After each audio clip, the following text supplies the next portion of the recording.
Hello, welcome to my channel. My name is Annie, and in this video I will be giving my thoughts on the second novella, Apt Pupil, from Stephen King's Different Seasons. Apt Pupil is subtitled Summer of Corruption, which is a very perfect subtitle for this story. Apt Pupil was made into a movie in 1998 and stars Brad Renfro and Ian McKellen, along with David Schwimmer, who is known for his role on the 90s sitcom Friends, and his role as Ross.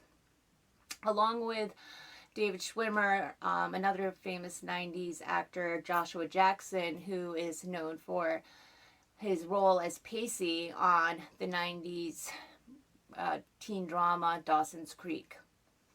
And Ann Dowd also stars in the movie, and you might know her from Hulu's The Handmaid's Tale and from HBO's The Leftovers. In the beginning of the story, the main character, 13-year-old boy named Todd, who is obsessed with World War II and anything having to do with the Holocaust, recognizes an old man that's riding on the bus with him as one of the Nazi soldiers from his war magazines, and a Nazi soldier named Kirk Doosander.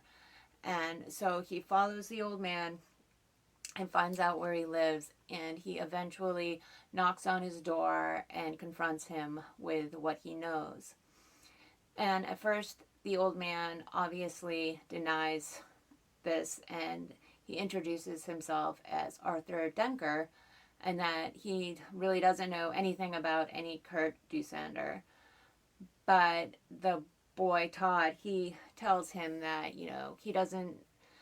he's not there to really get him in trouble, although he could. What he really wants from him is to find out all the gory details about the Holocaust, the things that were so bad that they left him out of history books. So, early on we can see that this kid is pretty twisted and effed up in the head. Todd also tells the old man that he wrote a note and has proof of who he is, so that if anything should happen to him, his secret will be let out. So Doosander eventually admits to who he is and agrees to Todd's arrangement. So you can tell right away that Todd is a psychopath, especially when he gets an old Nazi soldier uniform and from, I guess, a costume shop, and makes Doosander wear it and forces him to march like he did when he was in the war. And this causes Doosander to have flashbacks and to revert back to the man he was back in the war, when he was doing all the horrible, horrible things that he was involved with, because he was like a really, really evil man.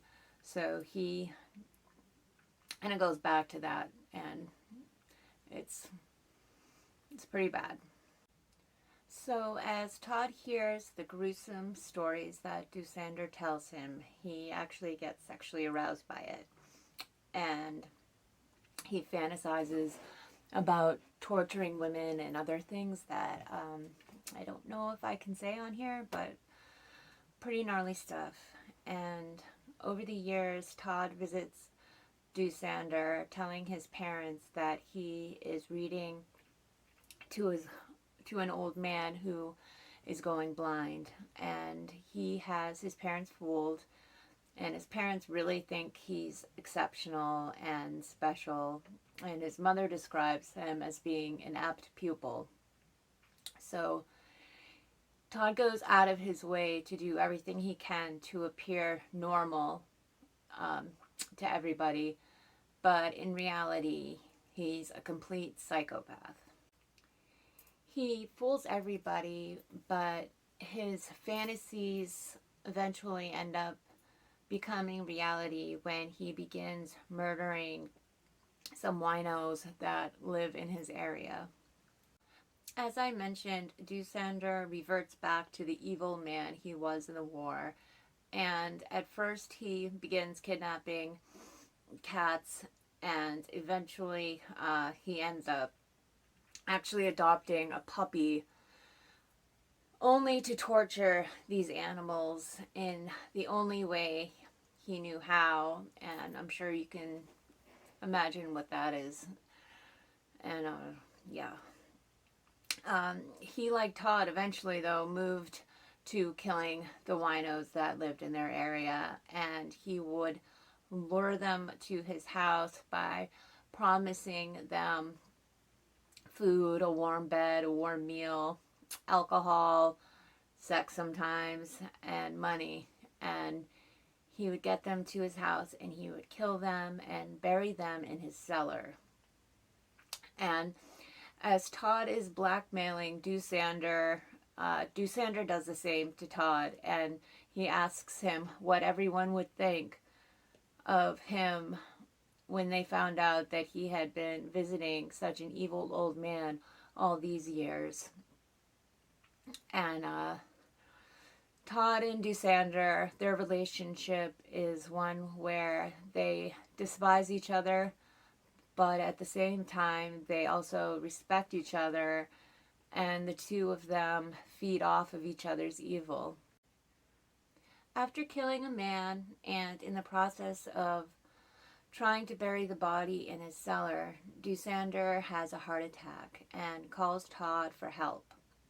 So Todd comes over and helps Doosander clean up the mess and helps him with the body, and then calls 911. Mr. Denker is admitted into the hospital for his heart attack, and the shit hits the fan when his roommate finds something familiar about him and ends up having nightmares about his time in the concentration camps, where he had to watch his wife and two daughters be brutally killed right in front of him. And while all this is going on, the police are looking for a serial killer, because while Doosander hid his victims by burying them in his cellar, Todd did not, and all the winos that he killed were adding up. And the police are looking for this killer, and with Doosander in the hospital and this going on, the shit hits the fan and everything comes to a head. But to find out what happens, you're gonna have to read Apt Pupil for yourself. I thought this story was very interesting, if not disturbing, and I'd recommend it with caution because of the subject matter. I thought the characters were very well written, and although they were evil, it was interesting to have that point of view. So those are my thoughts on Apt Pupil, the second novella from Stephen King's Different Seasons. And in my next video, I will be talking about The Body, which many people might know as the movie Stand By Me, which starred River Phoenix, Jerry O'Connell, and Corey Feldman. So until then, see you later.